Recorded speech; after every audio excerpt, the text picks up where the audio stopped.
Queridos amigos, bienvenidos una vez más a este Gritalo 2023. Seguimos con las entrevistas de lujo. Hoy se nos fue la mano con el lujo, porque hoy, junto a Marcelo Grandío, vamos a entrevistar una primera parte de la entrevista en este programa. La segunda parte de la entrevista la van a ver en Gritalo Mundial con Marcelo Grandío. Entrevistamos a la candidata a vicepresidente de la Nación, Victoria Villarruel. Marce, Victoria, ¿cómo están? ¿Qué tal? ¿Cómo estás, Manuel? ¿Qué Hola, tal, Marcelo, ¿cómo Victoria? están? Gracias por venir, un Bien, lujo, muy un bien. placer. Gracias por invitarme. Gracias por venir. Sabemos que estás ocupada. Sabemos que además estás trabajando, por supuesto, en tu calidad de legisladora en la Cámara de Diputados. Yo estuve con vos en un congreso hace algunos años, charlando, y creo que ni vos ni yo nos hubiésemos imaginado en esa charla que estás a un paso. Vos nos dijiste fuera del micrófono que sos bilardista, ¿no? Pero de estar a un paso de ser la vicepresidenta de la Nación. ¿Qué pasó? Pasó que con Javier Milei empujamos el discurso político. Javier ha sido un fenómeno político que ya lo hemos discutido dentro y fuera de las cámaras y en charlas de todo tipo, pero en la realidad las ideas de Javier Milei y las que permitió que se impulsen a través de él, como también es mi caso, han incluido un montón de gente que estaba fuera de la política. Desde jóvenes hasta personas grandes que no sentían que se podía discutir absolutamente nada, que lo único que te quedaba como destino, por ejemplo, para los últimos años de tu vida era jubilarte y bueno, y mendigar. Sí, mendigar, con dos Mendigar, mangos. exacto, mendigar. Y a los jóvenes, obviamente, el futuro que se les planteaba en Argentina y que se les sigue planteando es exiliarte o ir por ciertos caminos, como por ejemplo el auge de la droga ha permitido que haya hoy por hoy kiosquitos en todos lados, que sea como una actividad a la cual una parte de la población que no tiene oportunidades ve como una chance de supervivencia. Entonces, en ese espacio de tiempo después de la pandemia, bueno, avanzamos sobre empezar a hablar de libertad, empezar a hablar de que el que las hace las paga, discursos que parecen simples o que son ideas que incluso todos tenemos en la cabeza. Nadie permitiría que a su casa entre alguien que robe todo y nosotros no denunciar el delito o no luchar por recuperar nuestras cosas. Y sin embargo, en Argentina se Bueno, nos toleró. acostumbramos, ¿no? Me parece a mí, como Sí. te acostumbraste a la inflación, te acostumbraste a que en una esquina te puedan matar y bueno, es parte de la realidad argentina, ¿no? Empezamos a tolerar un montón de cosas que definitivamente van en contra del sentido común, de la Constitución, de las leyes vigentes, de lo que es la vida en sociedad. Sí, Estamos, tal si cual. no, poco menos que en una ley de la selva. Entonces, todas esas ideas que estaban como sepultadas o con bastante polvo arriba, empezaron a airearse y empezaron a correr. ¿Y quién fue nuestro difusor? Bueno, fueron los jóvenes, efectivamente, pero hoy por hoy el electorado nuestro son sus padres, sus abuelos, los que están en el extranjero que quieren volver. O Ni sea, se hablar. amplió muchísimo el campo de la política. Gente que se había ido del país y que te dice, estoy hace 10 años viviendo en el exterior, pero quiero volver a Argentina. Así que Ujú. hagan algo para que podamos volver. Eh, el hagan algo es hagamos algo, Sí, sí, ¿eh? por supuesto. Porque ¿Y cómo fue, Victoria, que te uniste a Javier? Porque esto fue rapidísimo, como decís vos, en poco tiempo, de repente, ¿no? Sí, Arman un fuiste candidata a partido, diputada claro, y... y ahora, ¿no? Cerca de ser vicepresidenta de la Nación. mira, el camino fue tan vertiginoso que no lo podemos casi Ni ni procesar. procesar, o sea, no nos dio el tiempo para pensar en dónde estábamos hace 2 años y ahora. De hecho, nosotros no tenemos ni 2 años como diputados, así que recién ingresamos como diputados en diciembre del 2021, en un marco de 1 año y medio donde hubo relativamente poca cantidad de sesiones, Sí. donde igual se promulgaron un montón de leyes que en la mayoría de los casos son bastante desastrosas. Vos lo tenés más claro que yo, el tema de los impuestos. Nosotros hemos votado el subsidio a la cultura por 50 No, años. un O sea, desastre. Lo que han tus hecho... hijos van a ser más grandes que nosotros y van a seguir pagando eso. Sí, sí, O no sea, es de estos 2 años tampoco, ¿eh? no, Viene exacto, de venimos de larga una, data. sí, sí, Ujú. venimos de una De montaña décadas. rusa de ¿Te impuestos y sorprendió para mal el regulaciones. Congreso cuando entraste como diputada? ¿O, bueno, te encontraste con lo que pensaste que te ibas a encontrar? Eh, Encontré un lugar donde es muy clara la connivencia o la complicidad entre las dos estructuras más grandes políticas de nuestro país. Es claro que ellos encontraron un sistema para irse repartiendo el poder alternadamente.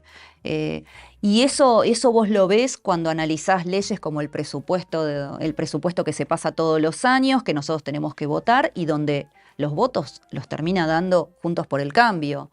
O leyes como la que te mencionaba del subsidio a la cultura, o por ejemplo la creación de parques nacionales, que obviamente es una propuesta siempre encomiable. Todos estamos a favor de la preservación del medio ambiente, de la explotación de los recursos sin, por supuesto, depredarlos. A nadie se le ocurriría estar matando a los conejitos en los bosques. Obvio. Ahora, ¿qué sucede? Que vos, cuando creás parques nacionales, en realidad estás creando cargos públicos, estás creando, o sea, seguís aumentando la estructura estatal en la cual se le paga al militante con una función pública. Entonces, y por supuesto no se asegura ni la preservación del medio ambiente, ni se asegura la integridad territorial del país, porque en los parques nacionales hoy, por ejemplo, pasa de todo, incendios, usurpaciones, Sí, por etcétera. supuesto, claro. Entonces, toda esta situación siempre se da con la ayuda de un importante sector de Juntos por el Cambio.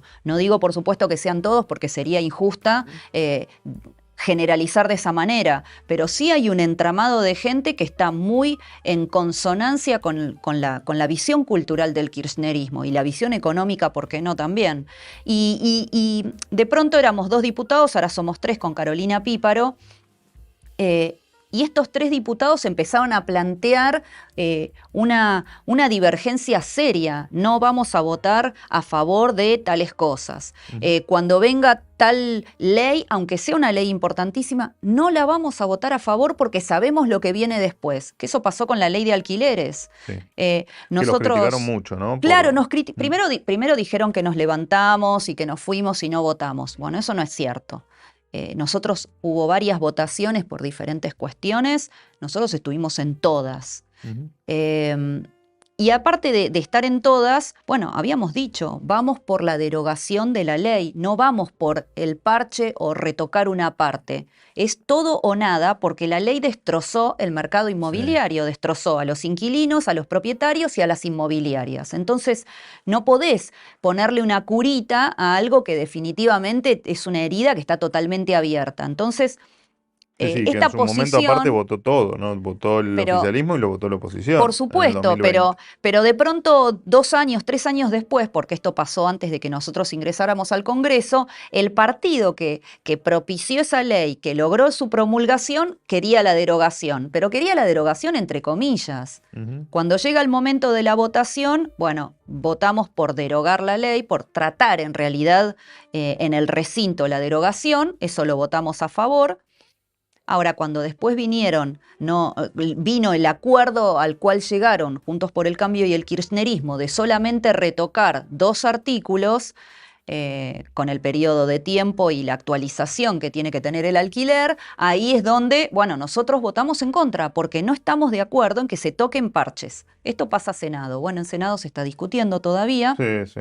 Y se va a discutir un tiempo largo, previo el kirchnerismo intentar sacar otras leyes por esa. La pregunta obligada es, bueno, en este contexto donde vos describís una casta ahí dentro del Congreso, bueno, ¿cómo haces para gobernar a partir del 10 de diciembre, no? Porque van a tener, en el caso de que se repitan los resultados, no sé, 40 diputados, pero bueno, y creo que 8 senadores, pero digo, ¿cómo van a hacer para apoyo, efectivamente encarar reformas donde van a necesitar estar de acuerdo con el resto de los sectores políticos? Mirá, hoy por hoy muchas de las leyes en el Congreso de la Nación, en la Cámara de Diputados, las dirime un bloque de 8 diputados. Es decir, los 2 bloques mayoritarios, el kirchnerismo y Juntos por el Cambio, tienen una cantidad similar de diputados. 8 diputados, que son un bloque en particular, son los que logran destrabar y apoyar o no las leyes que finalmente se promulgan. O sea que vos con un número bastante pequeño de diputados podés traccionar tranquilamente. Lo que obviamente esto va a requerir, y creo que es un poco a lo que apuntamos en caso de ser gobierno. Yo voy a apuntar a eso desde el Senado y los diputados que estén en nuestro bloque lo mismo. Bueno, hay que hablar con la oposición si nosotros somos oficialismo. Eso significa que vamos a negociar, que vamos a deponer nuestras banderas y vamos a dejar que pase cualquier cosa, y no. Pero la verdad es que la ley de alquileres, por ejemplo, fue una ley nefasta que la apoyó Juntos por el Cambio, y ahora lo que hicieron fue una puesta en escena de esa situación de votar o no la modificación de la ley. Está bueno lo que decía Victoria, porque tu rol es desde que yo te veo, ¿no?, junto a Javier, yendo por los programas y eso, te veo como mucho más activa que para un rol de otros vicepresidentes que hemos visto. Están a la vuelta de la esquina de ganar, esa es la realidad. Todos los jóvenes, muchísima gente los apoya. ¿Cuál va a ser justamente tu rol activo cuando seas vicepresidenta?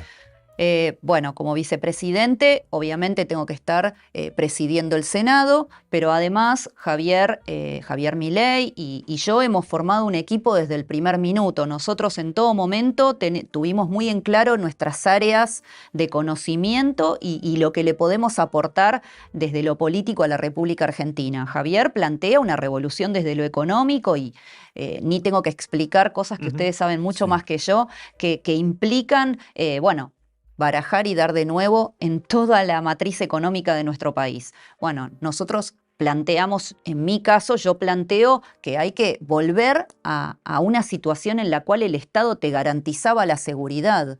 La seguridad es lo que ve el ciudadano al momento de llegar a su casa, al ir a un supermercado y que no entre un tipo y les roba a todos, que tu hijo vaya a la facultad y salga a las 6 de la mañana y llegue realmente a la facultad, o que no te maten a tu nena de 11 años para ir al colegio y robarle una mochila. O sea, situaciones bastante simples de la vida cotidiana que hoy por hoy no están aseguradas por el Estado. Por lo que es la estructura del Estado. No nos garantiza nada.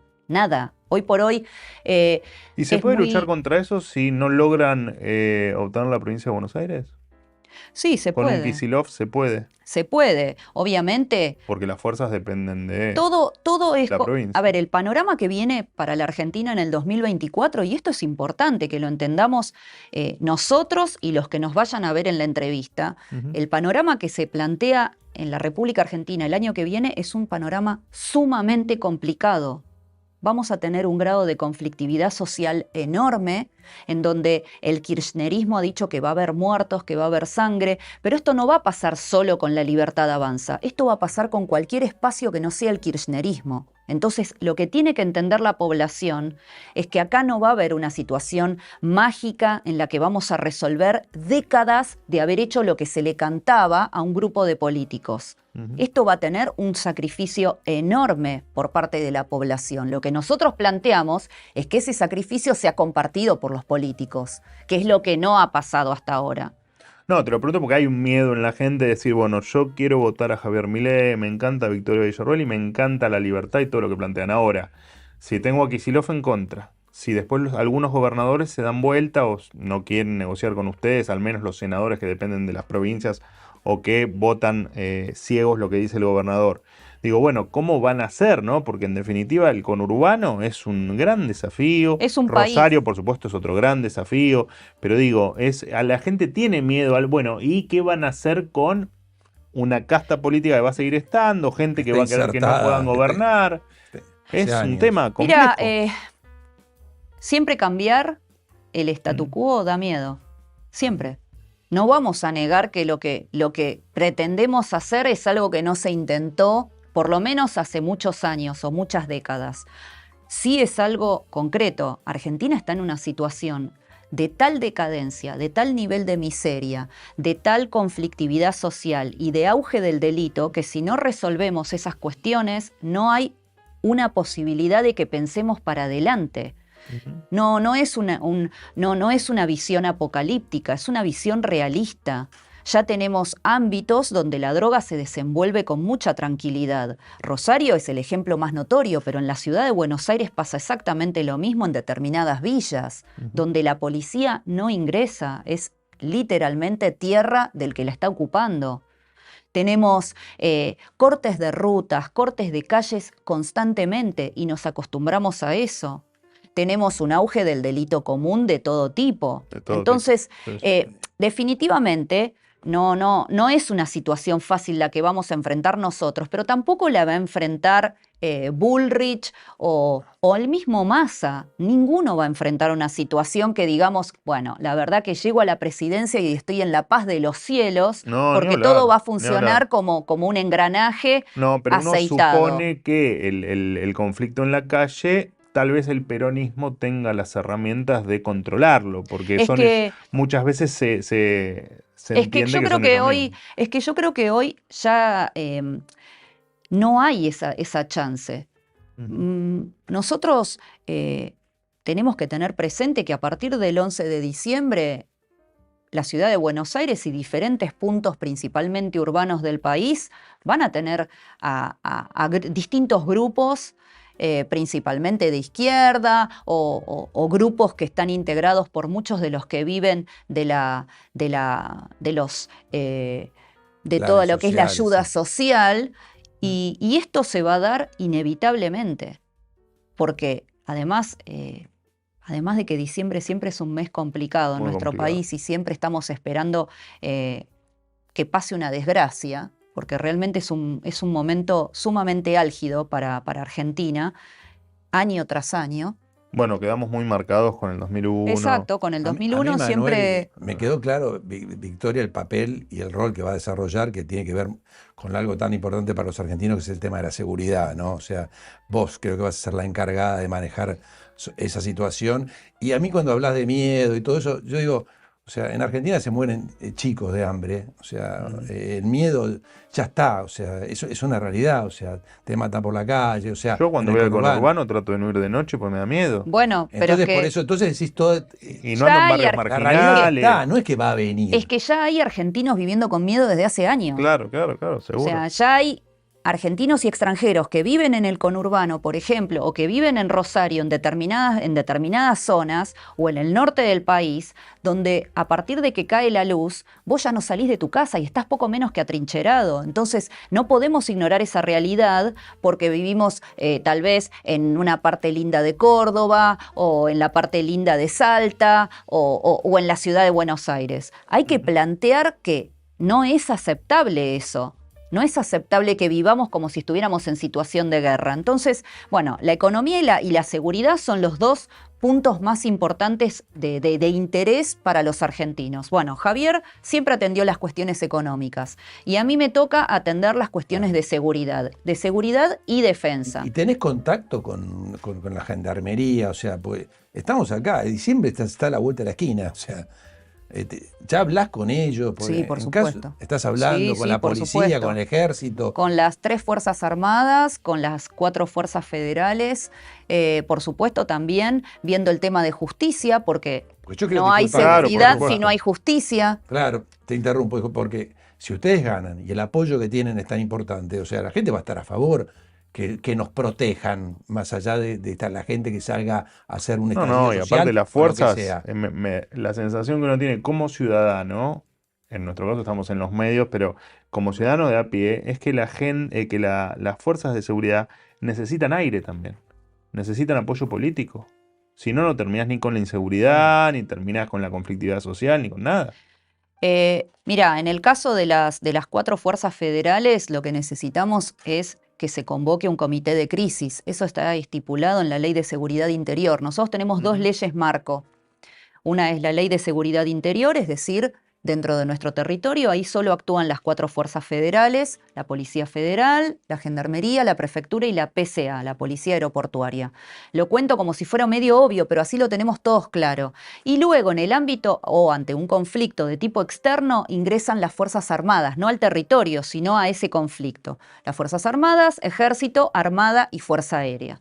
Es decir, que son 2 ámbitos bien diferenciados. Ahora, ¿qué sucede? Que hay situaciones, como por ejemplo las del narcotráfico o las del crimen organizado, que ingresan al país, pero son bandas del exterior y ya tienen una capacidad militarizada. Bueno, todas esas situaciones no han sido contempladas en la legislación. Eso significa que nosotros vamos a traer a las Fuerzas Armadas a a ingresar al país a repeler delito común o delito de tipo federal, no.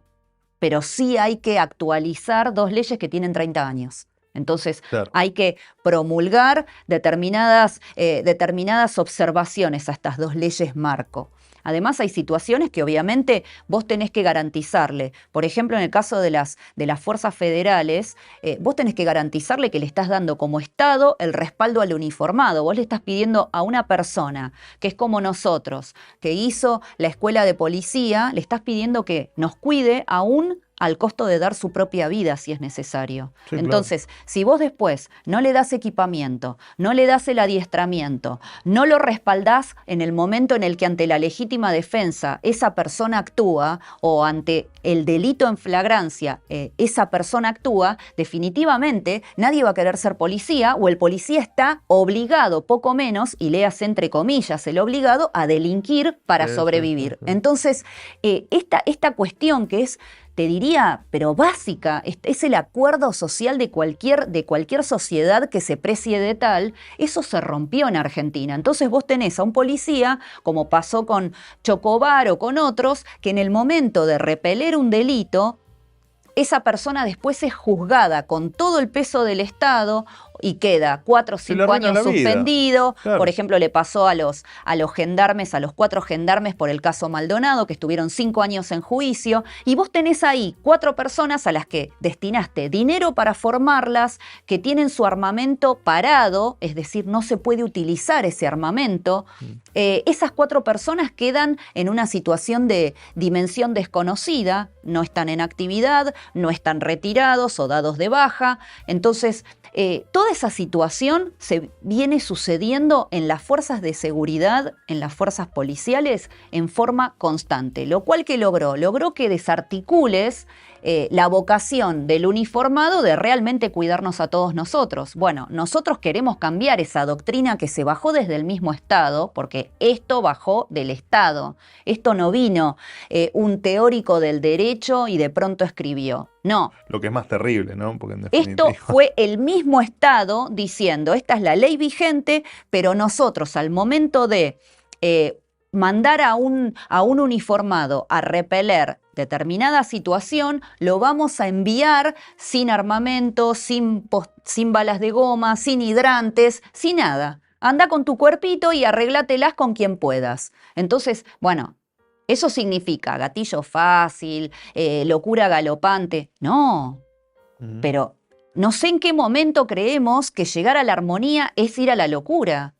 Cuando hay que llegar a una armonía entre lo que es la ley y lo que sucede y lo que es el derecho vigente y los derechos humanos. El policía o el gendarme también tienen derechos humanos. Obvio. Sí, pero acá parece que solamente tiene derechos humanos una parte de la población. Bueno, esta doctrina, simplificada al extremo, es lo que pretendemos que se aplique en la República Argentina. Sin seguridad no hay desarrollo, sin desarrollo no hay seguridad. Vicky, seguimos charlando en el programa Gritalo Mundial. Gracias por haber pasado por aquí. Gracias por invitarme, Manuel. Gracias, Vicky, gracias, Marcelo. Señores, muchísimas gracias por haber estado del otro lado. Continuamos charlando con Victoria en el programa Gritalo Mundial. Con ustedes nos reencontramos en este Gritalo 2023 la próxima semana. Chao.